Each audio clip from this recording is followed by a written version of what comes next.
Muito bem, nós recebemos hoje no estúdio do Primeira Hora o candidato ao governo do estado, Ogier Buch, pelo PRP. As entrevistas, como você sabe, foram definidas por ordem de sorteio e serão 15 minutos para que o candidato possa apresentar seu plano de governo.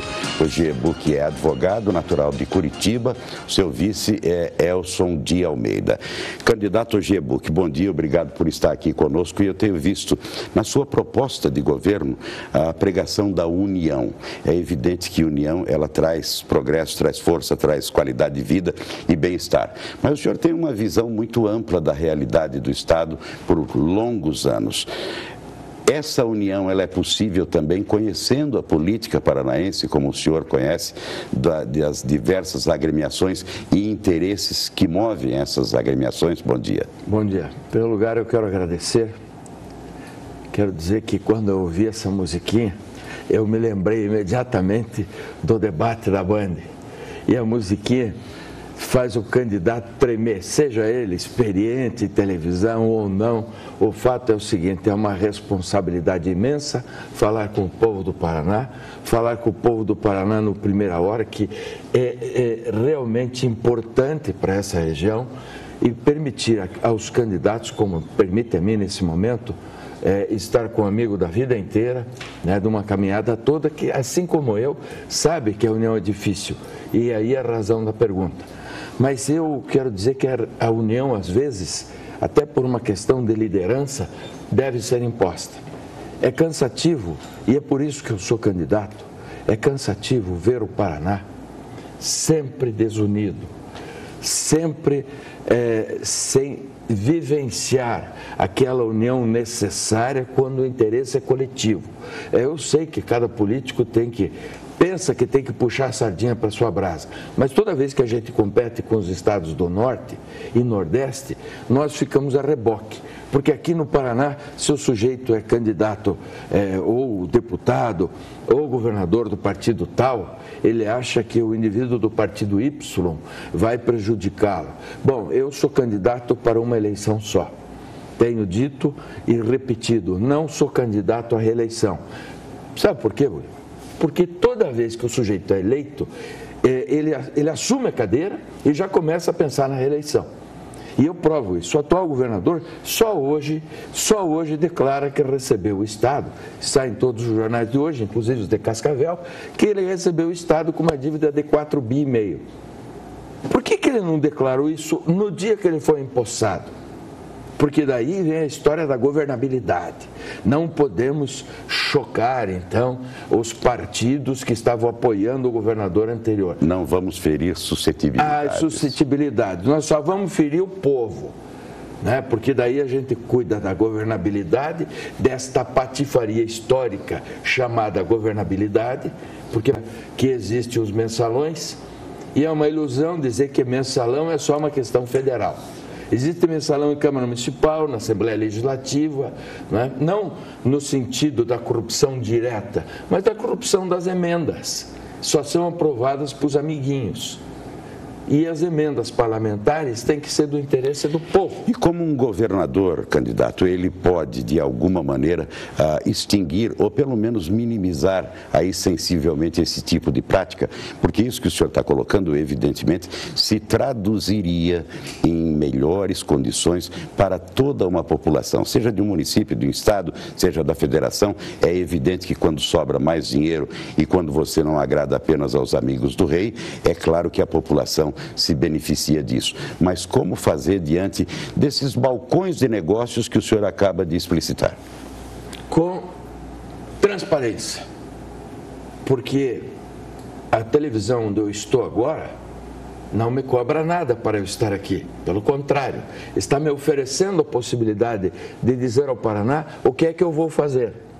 Ora, este grupo, como todos os outros grupos de comunicação, se perceberem no governador ideias positivas para a população, proposta de crescimento para o Estado, realidade nessas propostas, comprometimento real que nós não vemos nos políticos, nós não sentimos nos olhos dos políticos o compromisso, a cumplicidade com os seus projetos, a cumplicidade com o povo. Eu quero saber qual é o deputado que é macho para enfrentar a imprensa e o povo, se você tiver realmente propostas para resolver os problemas dos gargalos da saúde, são imensos. A imprensa hoje diz que aqui em Cascavel o SAMU está com dificuldade porque não tem médico que chega. Hoje, não é ontem, não é amanhã, é hoje. O sujeito vai precisar de médico hoje, não ontem nem amanhã, mas precisou ontem e vai precisar amanhã de novo. O que é preciso fazer? Você que é eleitor, você que é telespectador, você que está comigo nesse momento, a gente precisa mudar. Chega das mesmas coisas, chega dos mesmos compromissos, dos mesmos conciliábulos, das mesmas patifarias. Né? As pessoas vão para a Assembleia Legislativa, saem dos municípios, dizem nos municípios: eu vou cuidar de saúde, educação e segurança pública. Chegam lá, começam a cuidar de emenda, de esquema para mandar ambulância para cá, ambulância para colar, um carro de polícia. Ora, isso é obrigação do governo, não precisa deputado. O deputado pode e deve fiscalizar o executivo, informar o executivo e, sobretudo, insisto, fiscalizar, pode até legislar, se for muito bom. Quando o senhor fala em fiscalizar, o senhor tem empregado aí insistentemente a revisão dos contratos do pedágio. O senhor também é um profissional do direito e há quem diga que esse é um dos contratos mais secretos e bem amarrados de todos os quantos foram assinados aqui, Brasil afora. É possível modificar a realidade dos pedágios no anel viário do Paraná de forma geral? Olhando para o seu olho, telespectador, tanto é possível, e eu sei que o Riquião está nessa região agora. Riquião, se você estiver me assistindo, você sabe que é possível, né? Tanto é possível que você modificou um contrato, a parte do contrato aqui da 277 que liga Cascavel a Foz do Iguaçu. Ele é tão possível de modificar que teve muitos aditivos. Só que, coincidentemente, os aditivos são só favoráveis às pedageiras. No meu caso, não precisa de aditivo. Foram lesivos ao usuário? Indiscutivelmente, porque aí é o seguinte: não teve aumento. Quero contar uma história para vocês. Curitiba-Londrina. Sabe desde quando que a estrada Curitiba-Londrina deveria estar duplicada? Totalmente duplicada, desde 2003. Nós estamos em 2014 e agora o governo autorizou lá com a empreiteira o esquema. Estão começando aquela questão da terraplanagem. Dizem, eu estou brincando, mas é preciso brincar porque é um sentimento muito ruim que a gente tem na alma. Dizem que vai ficar pronto em 2018. Aqui, nesse trecho, que tem 138 quilômetros. Quanto mesmo que foi duplicado até agora? 14? 14? Vocês sabem quantas pessoas morreram entre 2002 e 2010 só nesse trecho? 792. 792. E vidas não têm preço, né? E vida não tem preço. Candidato, o senhor foi professor também de educação física, porque o senhor é formado em educação física. E o foi na década de 70. Da realidade de 1970 para a realidade de 2010, o que mudou? Evoluímos, involuímos, e quais são as suas ideias, suas propostas para a educação? Porque tudo, evidentemente, começa pela educação e estamos excepcionalmente atrasados nesse quesito, né? Bem, vimos aí os números do IDEB de ontem. O Paraná desceu de forma triste, deplorável, vergonhosa. No quesito esporte propriamente, o esporte sempre foi tido e é o sucedâneo para a notícia que vocês viram aqui nesse jornal. Um jovem foi assassinado aqui com 7, 8 tiros. A gente sabe que sempre que acontece isso, tem narcotráfico atrás, né? Uma bala custa caro. Então, quando dão vários tiros numa vítima e tal, a gente sabe que é uma mensagem do narcotráfico. O narcotráfico tomou conta do nosso país, das nossas cidades e, perceba, cidadão, eu não estou falando isso sobre o casuísmo eleitoral, estou falando isso como avô, como pai. Ou nós oferecemos ao jovem educação e educação esportiva como sucedâneo à droga, ou nós não vamos fazer nada, como nada fizeram os governantes desse país nos últimos anos. Eu me refiro à governante federal, ao governante estadual e aos governantes municipais, porque eles não têm uma política encadeada, uma política que tenha lógica, que seja uma política implementada pelo governo federal, seguida pelo governo estadual e seguida também pelo governo municipal. E eu me remeto à primeira pergunta: quando teremos união? Quando nós tivermos vergonha na cara, que nos falta muito. E quando o senhor fala aí em conciliação de políticas, dentre os diversos temas da vida nacional, ela também deveria ter uma conciliação. A educação é evidentemente que ela forma, mas a repressão, né, ela precisa acontecer para que nós não tenhamos índices como temos hoje. E o Paraná, de maneira especial, ele tem uma fronteira imensa com países vizinhos e nós sabemos que, infelizmente, essa bala que o senhor se refere, muito provavelmente ela tem uma origem aqui dos países hermanos. Em relação à segurança, o Paraná vai bem, na sua opinião? Não, o Paraná tem uma atuação ridícula. O governador diz hoje que vai contratar 10 mil homens para a área de segurança. Agora, também o governador está me incomodando um pouco com essas coisas, né? Porque se é possível contratar esses 10 mil homens, eu quero saber como, porque eu também quero contratá-los. De qualquer maneira, no meu plano, nós temos educação, segurança e saúde como prioridades. Para ter educação, saúde e segurança como prioridade, tem que cortar gasto, porque o orçamento é um orçamento muito claro.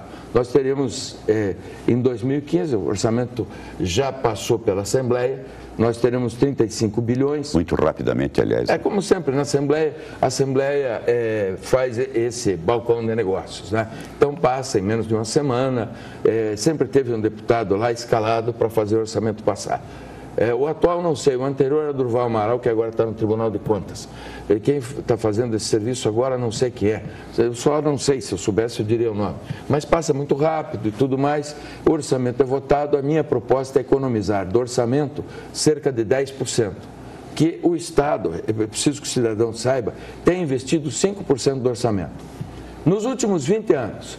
Então, você tem o governo Jaime Lerner, o governo Requião e o governo Richa.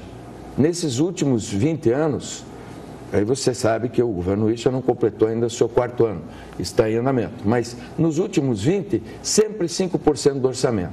Como o orçamento do ano que vem será de 3 bilhões e meio, de 35 bilhões, se eu não economizar, eu só vou ter 3 bilhões e meio para investir. Aí a Fundação Araucária, por exemplo, que tem que se preocupar com a pesquisa e com o desenvolvimento tecnológico, não vai ter dinheiro para fazer isso. Então, precisa economizar. Vou acabar com os cargos comissionados, que são desnecessários. Os governos anteriores mantiveram a escola de governo, qualificação dos profissionais do governo, então não precisa buscar comissionado fora. É possível fazer isso? É possível fazer. Minas Gerais, por exemplo, fez uma parte boa lá do governo de Minas, do governo anterior. Mandou 3 mil comissionados embora. Isso é uma grande fonte de economia, de recursos. O Estado precisa cumprir a Constituição. Candidato Ojie Bucchi, lamentavelmente os temas são muito amplos e o nosso tempo é restrito. Nós temos 2 minutos aqui. Gostaria que o senhor utilizasse esse tempo para dizer o seguinte: por que Ojie Bucchi? Porque se você está satisfeito com o que aí está, você continua votando em quem sempre votou. Se você quer que a saúde mude, você quer que a educação mude e você quer que a segurança pública mude, então você pode e deve votar em mim, porque esse é meu compromisso, é oferecer salário digno e decente ao professor, é oferecer escola integral. Escola integral é escola integral, e escola integral do primeiro momento ao momento em que o aluno será entregue para a universidade, se quiser, ou para o ensino profissionalizante, que deverá ter uma evolução também no meu governo. Agora, eu vou deixar de investir em outros segmentos para poder investir nesse triângulo básico. Vou ter 4 secretarias de Estado, somente 4. Sabe, eu vou acabar com esse monte de carro, vou acabar com esse monte de diária, vou acabar com uma série de mordomias. Por isso, só posso ser candidato para permanecer 4 anos. porque eu tenho o compromisso de assumir e pôr em prática esse planejamento. Transformar o Paraná num estado eficiente, tirar gordura, cumprir o artigo 37 da Constituição, governo mínimo e governança máxima. Esta é a obrigação de alguém que se pretende sério. Muito obrigado pela sua atenção. Se você quer mudar 44, mudança é comigo. Muito obrigado ao candidato Ogier Buch, que colocou de forma bastante generalizada, até em função do tempo, aí algumas das suas propostas chegando ao Palácio Iguaçu, ao governo do estado. Nós voltamos mais na próxima segunda-feira, aqui no Primeira Hora, e terça e quinta, as duas últimas entrevistas dessa série aqui do PH. Bom dia, bom fim de semana a todos.